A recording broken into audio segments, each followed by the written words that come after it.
Hey everyone, this is John. You're watching a little daily indie game dev for Tuesday, the 25th of August. After my bug of yesterday and fixing it, we made this. Can I turn on the background? Yes. And we put it in game.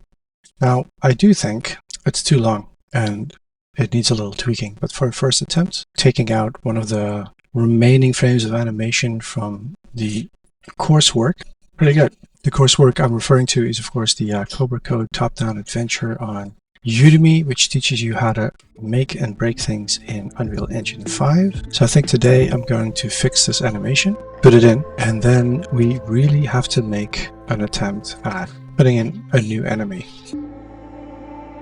And that's going to be a big job. So stick around, subscribe, like the video, leave a comment, and I'll catch you in the next one.